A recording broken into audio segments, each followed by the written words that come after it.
you're absolutely right. These men are all in some mad rush to get married, like the clock is ticking, and they're about to miss the last train to settle downville. Seriously, Burke and Christina, Meredith and Derek, Mark and Lexi.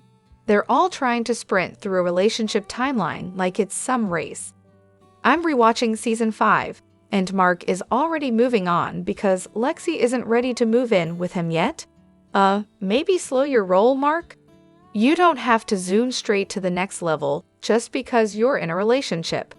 But no, they're all pushing this rush to marriage thing like it's some kind of romantic necessity, and to much younger residents, no less. It's not sweet, it's borderline controlling, and honestly, it's kind of exhausting. And don't even get me started on Burke. The guy couldn't care less about slowing down for Christina. Nope, it was his pace or nothing. Then, after a whole year of being together, he's the one who walks away from the relationship in the most cowardly way possible. Like, really? That's how we're doing this? Meanwhile, Christina's just trying to keep up, trying to meet him where he's at, and it's never good enough.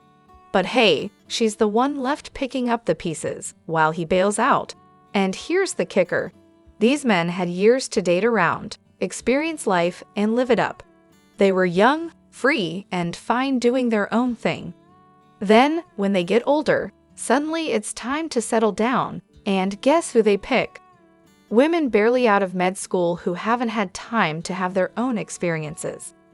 These guys are significantly older with all the life experience, and instead of letting their partners grow at their own pace, they're just like, time to lock it down before she figures out how much of a man-child I am. It's not about love, it's about ownership, and it's just, I totally get that. When I first watched Grey's Anatomy, I was all about George, he was my guy. But Kelly, oh, I couldn't stand her. Fast forward to my rewatch a year ago, and I'm like, who was I kidding? George ended up being super annoying, and Kelly, she's now my second favorite character. Go figure. I was 19 when I first watched, and at 37, my perspective has completely changed. Meredith, though, it took me forever to warm up to her. Like, we're talking multiple seasons of meh. But now, after a few rewatches, I see her in a whole new light. I don't hate her anymore, which is saying a lot. And I totally relate to you. I started watching in 2012, around season 8, and I'd have full-on rants with my mom, who was an OG fan, about how much Meredith drove me nuts. But after sticking with it and giving her another shot, she actually grew on me. She's still not my fave, but now I get her. Funny how time and a few rewatches change things. Amelia Shepherd. Oh, I get it, Grey's is all about drama. But Amelia somehow cranks it up to a level that's just unbearable. Like, you could casually mention that her shirt tag is sticking out, and she'd lose it, sobbing about how it's all because of her addiction, or her ex, or some other trauma, while telling you to stop being so harsh on her. If there are any Amelia Shepherd fans left in the world, it's because I've already died from sheer frustration. I'll give her credit for not using the brain tumor as a quick fix for her constant drama. But honestly, she could have used the opportunity for some real character development. Instead, she stays at a constant 12 tenths, constantly overreacting, and then telling everyone else they're the ones blowing things out of proportion. Amelia's pain is apparently the only pain that matters. Like, I get it, she's been through a lot, but it's so hard to feel bad for her when she's acting like she's the only person who's ever been hurt. She's a mess, sure. Her dad was murdered in front of her and Derek, which led to all the addictions, the failed relationships, the trauma. I get it, she's deeply damaged, but she never gets real help. Therapy? Nope. And because of that, she just keeps acting out her trauma over and over again. I genuinely feel bad for her, but good grief, she's exhausting. If she had shown any real growth, I might have gotten behind her, but by the time I stopped watching after season 15, she was still the same chaotic mess. Every week was a new crisis. 1 minute, she loves Owen. The next, she hates him. 1 minute, she wants 5 kids. The next, She's furious at Owen for even suggesting it. I couldn't keep up. And don't even get me started on her blaming everything on the brain tumor. Once that thing's out, you'd think things would get better. But nope, she's still insufferable. She's so good at playing the victim, it's like it's her entire personality. She avoids responsibility for her actions and refuses to change. And sure, I know she's been through a lot. If you watched Private Practice, you'd understand. But that's not enough to justify her being this much of a mess after all these years. I've seen enough, and I'm done. Maybe she got better after season 15, but honestly, I'm not sticking around to find out. When I rewatch, I skip all her scenes. I'd rather not get a migraine just by listening to her latest woe is me routine. Oh, Richard Webber, always making the most charming decisions. I'm rewatching Grey's again for like the millionth time, and in season 4, episode 17, he has the nerve to tell Adele, "I'm not asking you to come home, I'm telling you. I'm your husband, and I want to come home to my wife." Adele, of course, drops the best response. Well, it's about time. And let's just pause for a second here. Didn't Richard basically say the same thing to Catherine when he finally proposed to her? Very weird, right? Or maybe it's just that in the Grey's universe, people take forever to come to their senses. Either way, Richard really was the king of being an ass and treating his wife like absolute trash. Oh, you're not holding back, huh? I love it. Here's my take on your thoughts, while keeping the sarcastic punch in the mix. Owen. Honestly, Owen takes the cake here. The way he tore into Christina during that argument was like watching a puppy try to bite back at a lion, but failing miserably. Christina did not deserve that. The man's a walking contradiction, constantly making decisions that ruin everything, then acting like he's the martyr. If I were Christina, I would have taken a permanent vacation from that relationship a lot sooner. Izzy. Izzy. Classic case of this was great in the beginning, but then, yikes. The whole Denny thing. Yeah, we all saw it coming from a mile away. It's like the show was screaming, here, have a storyline so over the top that even soap operas are like, whoa, calm down. By the end of her time on the show, I couldn't even with her. I mean, who's that obsessed with a guy who's literally dead? April and Jackson. Oh, don't even get me started on these two. They were so much better as friends. When they got together, it was like watching two people trying to communicate through a series of increasingly loud misunderstandings. Seriously, every scene was basically an argument disguised as a relationship. Wasn't there enough drama already? I get it. They're trying to grow together or whatever, but it was more like, let's see who can outdrama the other at every turn. And last but definitely not least, Erica Hahn. Let's just say, Hahn was a breath of fresh air. If that fresh air was a hurricane of why am I still here vibes. She was bold, she didn't take any crap, but that's probably why they ran her out of the show so fast. Too much real talk for the Grey's world. Unpopular opinion about Megan? I don't know if this is truly unpopular, but I absolutely can't stand Megan Hunt. She comes back just as Meredith and Riggs are finally hitting it off, and suddenly she's the one who ruins everything. I mean, they could have at least let her and Nathan stay together, right? They made it seem like they had this great thing going, and then poof, they couldn't even keep them married. If they were going to wreck the best chemistry Nathan ever had, they should have at least had the decency to make up some excuse like, oh, Nathan's off somewhere important, doing doctor stuff, and leave it at that. He literally told Meredith he was falling in love with her. Sure, I get that Megan had to come back at some point, because of course she did, but still, the timing was a mess. And don't even get me started on Maggie. She was fine until the writers broke up her and Riggs. She was an interesting character when she had a purpose, but once that storyline was done and she had her happy ending, they should have just let her go.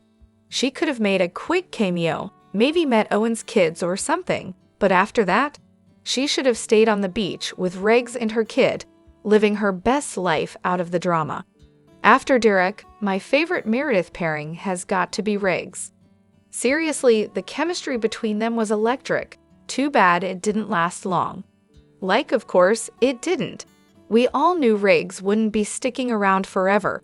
And then there's Nick Marsh. He's fine, I guess, but let's be real. Riggs and Mur had way more spark. They actually felt like a couple, whereas with Nick, meh. But don't even get me started on DeLuca. Yuck. I mean, yeah, he's attractive, but come on. From the moment he showed up, I was like, who let this child into the hospital? He just felt off. Why Mur went for him, I'll never understand. He didn't add up at all, and don't even get me started on how his whole relationship with her just didn't make sense. Riggs, I can live with that. If only he'd stayed. As for Hayes, sure, he was a great friend, but that was it.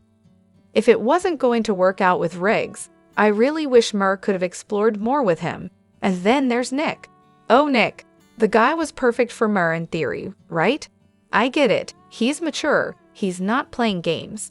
But honestly, when you're a high-powered surgeon with 3 kids, you're not looking for someone to play dress-up with. You need someone who gets your life. And that's exactly why I think Nick ended up being the best fit. All the others were either too immature or not right for her stage in life. But Nick, he was the one who actually seemed on her level. Season 18 is just unwatchable for me. I can't quite pinpoint exactly why, but every single storyline is driving me up the wall. First of all, I really don't need to watch Maggie and her husband making out in almost every other scene. We get it, they're in love, but why does every episode have to feature them doing the same tired thing? And Meredith? Seriously? Why does she need yet another man who's basically perfect for her after Derek? What's the point of introducing love interests that check every box when we've seen this so many times already? Then there's Meredith, alone, without a bestie. It's like they forgot about Christina. I couldn't care less about Jo right now either. Yes, she has a baby, congrats, but why does every plot have to revolve around that? Also, why am I stuck watching Owen's sister and her kid? When have I ever cared about them? I honestly feel like the magic of the show left years ago, but now it's just all personal drama. It used to be about how work and personal lives clashed in a realistic way, showing us what the life of a surgeon really looks like. Now it's just, and can we talk about Warren for a second? It's like they can't do an episode without him bringing in a patient, just so they can include him in the storyline. Grey's was never that kind of show, the one where it doesn't matter how far-fetched things get just to make the plot work. It was always about the integrity of the story, but now it feels like they've sacrificed that for something else. They've thrown so many characters at us, and honestly, I couldn't care less about most of them. I'm this close to quitting the show. Sorry if anyone's offended, but I'm just so disappointed in this season. Oh, but to be fair, there's one storyline I actually do enjoy, watching Weber mentor the new interns. Seeing their struggles, how GSM is still trying to offer the best training, and how doctors sometimes have to push their personal lives aside to provide top care. That's the stuff I can still get behind. But yeah, I'm doing my yearly rewatch, and I'm already feeling over it by season 13. Does anyone actually like their family? After reading through all these subreddits and watching this show more times than I care to admit, probably 5 too many, I've got to ask, does anyone in this universe have a good relationship with their real family? I'm not talking about the "we're sisters now" family. I mean the blood relatives. Let's look at Meredith. She's practically allergic to her mom, can't stand her dad, and is downright cruel to Lexi and Maggie. Okay, I get the Maggie part. Maggie, meanwhile, can't be bothered to get along with her own mother.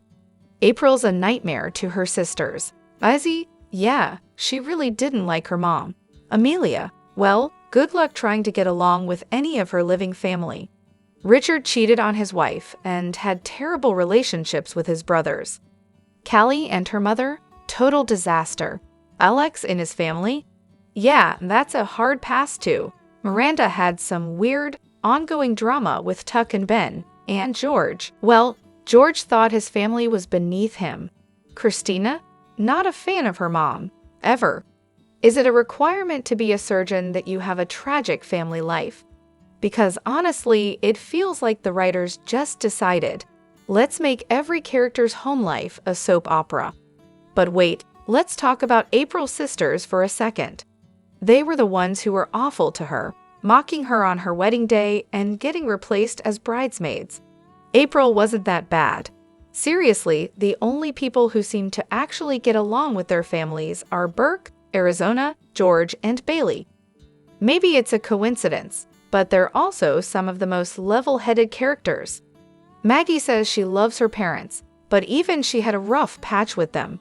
Christina does seem to care about her stepdad, though we never actually meet him, because why would we, right?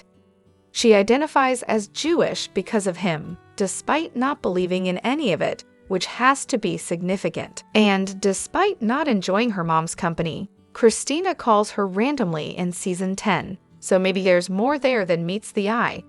Ezzy didn't dislike her mom, but she definitely had a tough time being around her. She always said her mom was great, but living with someone who spends every spare penny on phone psychics. Yeah, not ideal. She definitely loved her mom though, even if she didn't always say it out loud. Most of these characters do end up evolving in their relationships with their families. Meredith's relationship with her mom starts rough, but after her death, she does seem to understand her better. And I think that's why she holds on to the family she chose, because she's healed her heart. Maggie, despite all her issues with her mom, doesn't hate her or her dad, and you can see her regretting some of her actions towards the end of her time on the show. Amelia, she might not get along with her sisters, but she's Luca's biggest supporter now, so it's clear she does love her family deep down. And let's not forget the others. Callie's mother literally thinks she's going to hell for being gay. George's family never learned how to express love. Miranda. She's a strong-willed woman who doesn't fit into the mold her family wanted for her, and they couldn't handle that. But as we see with Ben, despite all their arguing, they prove how much they love each other through their choices. So yeah, I guess family dynamics on this show are complicated. But as it turns out, they're also the perfect backdrop for some serious emotional drama. Who knew?